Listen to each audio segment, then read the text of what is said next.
वह लोग बहुत ही खुशकिस्मत होते हैं जिनको समय और समझ एक साथ मिलता है, क्योंकि अक्सर समय पर समझ नहीं आती और जब समय आता है तो समझ हाथ से निकल जाता है। नमस्कार दोस्तों, मैं ज्योतिष आचार्य वासुदेव मिश्रा आपका अपने चैनल सत्य की खोज में हार्दिक अभिनंदन करता हूं। दोस्तों, आज का यह ज्योतिष का कार्यक्रम आप लोगों के लिए यानी कि तुला राशि वालों के लिए बेहद ही ज़्यादा खास कार्यक्रम साबित होगा। आज हम चर्चा करेंगे आपके साप्ताहिक राशिफल के बारे में।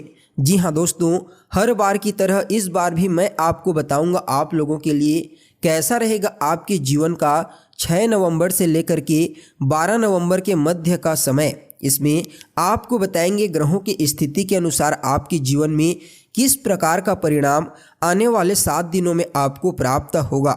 साथ ही जो ग्रह नकारात्मक रूप से आपको प्रभावित करेंगे उसके लिए कौन सा उपाय आपको करना चाहिए, हर एक जानकारी विस्तार के साथ बताएंगे। इसलिए वीडियो को बिना मिस किए अंत तक देखिए। दोस्तों, यह जो ज्योतिष का कार्यक्रम है यह आपकी जन्म की राशि यानी कि चंद्र राशि पर आधारित है। अगर आप अपनी चंद्र राशि नहीं जानते तो आप इसे अपनी प्रचलित नाम राशि के आधार पर समझ सकते हैं। और अगर आप अपनी जन्म कुंडली पर हमसे परामर्श लेना चाहते हैं तो वीडियो के डिस्क्रिप्शन बॉक्स में और वीडियो के अंदर आपको नंबर मिल जाएगा। तो दोस्तों देखिए, जो साप्ताहिक राशिफल होता है ना, वह चंद्रमा के अनुसार होता है। अगर इस सप्ताह चंद्रमा की स्थिति के बारे में, गोचर के बारे में बात की जाए तो चंद्रमा, क्योंकि चंद्रमा मन के कारक होते हैं और जो भी हम सोचते हैं वह अपने कर्म में इम्प्लीमेंट करते हैं, इसलिए चंद्रमा की स्थिति का ज्ञान होना आवश्यक है। तो देखिए, 6, 7 और 8 तारीख को चंद्रमा सिंह राशि में गोचर करेंगे। यहाँ पर चंद्रमा के ऊपर शनि की 7वीं दृष्टि रहेगी। अतः आपको एक बात स्पष्ट रूप से बोलना चाहेंगे, 6, 7 और 8 तारीख को अपने मन पर और अपने क्रोध पर आपको नियंत्रण रखना है और जितना ज़्यादा हो सके डिप्रेशन से बचने का प्रयास करें। 9 और 10 तारीख को चंद्रमा कन्या राशि में गोचर करेंगे। यहीं पर शुक्र महाराज अभी नीच राशि में गोचर कर रहे हैं, इसलिए दोस्तों इस समय थोड़ा सा संघर्ष का दौर आपके लिए बढ़ जाएगा तुला राशि वालों के लिए। साथ ही यहीं पर केतु महाराज भी गोचर कर रहे हैं, जिसके साथ चंद्रमा ग्रहण योग से आपको प्रभावित करेंगे। तो ऐसे में इस समय किसी भी प्रकार की मुश्किल परिस्थिति से आपको घबराने से बचना चाहिए। तो वहीं दोस्तों 11 और 12 तारीख को चंद्रमा तुला राशि में गोचर करेंगे, यानी कि आपकी राशि में, जहां पर पहले से ही मंगल और सूर्य महाराज गोचर कर रहे हैं। यहां पर चंद्रमा का मित्रवत संबंध होता है। तो ऐसे में इस समय आपको कई मामलों में लाभ की प्राप्ति होगी।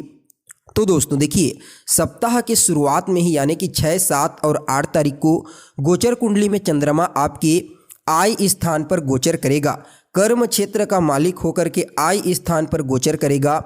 तो काफ़ी समय से नई नौकरी या फिर व्यापार को लेकर के जो भी परेशानियां चल रही थी वह सभी की सभी परेशानी दूर हो जाएगी। आपको सफलता 100% मिलती हुई नज़र आएगी। सबसे ज़्यादा महत्वपूर्ण बात यहाँ पर आपकी जीवन में यह भी दिखाई देगा कि इस समय आपके जीवन में वह सभी प्रकार की चीज़ें घटित होंगी जो पिछले समय से आपके लिए नेगेटिव थी, इस समय पॉजिटिव रूप में। अतः आपके जीवन में 6, 7 और 8 तारीख का जो समय है यह कई मामलों में आपके लिए अच्छा रहेगा। संतान पक्ष से भी शुभ समाचार की प्राप्ति होगी। संतान कंसीव होने से संबंधित गुड न्यूज़ आपको मिल सकती है। 6, 7 और 8 तारीख को ससुराल पक्ष से भी तालमेल अच्छा रहेगा। आपकी सैलरी बढ़ेगी। विदेश यात्रा का भी योग बेहतर तरीके से बनेगा। प्रेम विवाह के योग में भी लाभ मिलता हुआ नजर आएगा। या फिर आप किसी से प्रेम करना चाहते थे लेकिन आपके परिवार वाले पसंद नहीं करते थे, तो 100% परिवार वाले इस समय पसंद करेंगे। खास करके पिता यानी कि पिता पक्ष के बारे में बात की जाए तो 6, 7 और 8 तारीख को आपके सपोर्ट में रहेंगे। धन की कमी नहीं होगी क्योंकि आय स्थान में चंद्रमा का गोचर होगा। अतः आप अपने खुद के लिए और संतान के लिए कुछ महत्वपूर्ण वस्तुएं परचेस करके अपने आप को और अपने संतान को खुश कर सकते हैं। तो वहीं 9 और 10 तारीख को चंद्रमा गोचर कुंडली में आपके द्वादश भाव में गोचर करेंगे।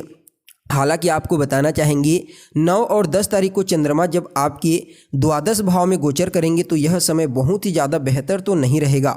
अतः इस समय यानी कि 9 और 10 तारीख को मोटा इन्वेस्टमेंट करने से आपको बचना चाहिए। किसी भी प्रकार का कोई स्कैनल कुछ भी चीज़ हो, बिल्कुल भी उसमें नहीं फंसना है, दूसरे की बातों में नहीं आना है। कोई भी चीज़, चाहे घर का कोई सदस्य हो या फिर बाहरी रिश्तेदार, इनके कहने पर मोटा पैसा आपको किसी भी क्षेत्र में बिल्कुल भी नहीं लगाना है। हालांकि लव लाइफ के दृष्टिकोण से यह समय थोड़ा अनुकूल रहेगा। 9 और 10 तारीख को विदेश जो लोग जाना चाहते हैं उनके लिए समय अच्छा रहेगा, लेकिन किसी भी प्रकार का कोई गलत डॉक्यूमेंट या किसी चीज़ का प्रयोग कर रहे हैं तो आपको नुकसान का भी सामना करना पड़ सकता है 9 और 10 तारीख को। इसलिए इन चीज़ों का आपको ध्यान रखना है। और जिनको पहले से ही कानूनी पेश तरीके में परेशानी मिल रही है तो इस समय थोड़ा सा डिस्टर्बेंस आपको आ सकता है, अतः आप अपना विशेष ख्याल रखें तो आपके लिए बेहतर होगा। तो वहीं दोस्तों 11 और 12 तारीख को चंद्रमा की स्थिति देखी जाए तो गोचर कुंडली में आपके लग्न भाव में आ जाएंगे। यहाँ पर बहुत ही प्रबल और मजबूत रूप से गज केसरी योग का निर्माण होगा। और गज केसरी योग जब आपकी राशि तुला राशि में बन जाएगा तो इससे आपके जीवन में कई प्रकार के पॉजिटिव बदलाव आपको देखने को मिलेंगे। काफ़ी समय से वैवाहिक जीवन में जो खराबी आ रही थी, जो परेशानी चल रही थी, वह काफ़ी हद तक ठीक हो जाएगा। नए नौकरी व्यवसाय के योग बनेंगे। जीवन साथी का सपोर्ट आपको पूर्ण रूपेण प्राप्त होने वाला है। नौकरी करते हुए अगर आप इनकम का कोई दूसरा सोर्स अभी तक तलाश रहे थे या फिर कोई पार्टनर या इन्वेस्टर आप खोज रहे थे तो वह ठीक होगा। साथ ही दोस्तों दूसरी संतान कंसीव से संबंधित भी इस समय आपको गुड न्यूज की प्राप्ति होगी, या फिर दूसरे संतान के स्वास्थ्य को लेकर के अगर कोई समस्या थी तो उसमें भी इस समय सुधार होता हुआ आपको दिखाई देगा। अगर आपको हेयर फॉल या चेस्ट में पेन था तो इन सभी चीज़ों से भी आप बाहर निकलेंगे। जीवन में खोया हुआ मान सम्मान, पद प्रतिष्ठा आपको इस सप्ताह वापस मिलने वाला है। साथ ही जो भी आपके कॉम्पिटिटर हैं, जो आपको कंटिन्यू परेशान करने की कोशिश कर रहे थे, वह खुद ही आपके जीवन से, आपकी ज़िंदगी से दूर होते चले जाएंगे। और विवाह के रिश्ते भी इतने अच्छे आएंगे कि जिनको आप पसंद करते थे उनकी शादी, विवाह होने के 100% चांसेस यहाँ पर दिखाई दे रहे हैं। यानी कि दोस्तों देखा जाए तो यह जो सप्ताह रहने वाला है 6 नवंबर से लेकर के 12 नवंबर तक का समय तुला राशि वालों के लिए कई मामलों में, जैसे कि आय के दृष्टिकोण से, वैवाहिक जीवन के दृष्टिकोण से काफ़ी अनुकूल और श्रेष्ठ कहा जा सकता है।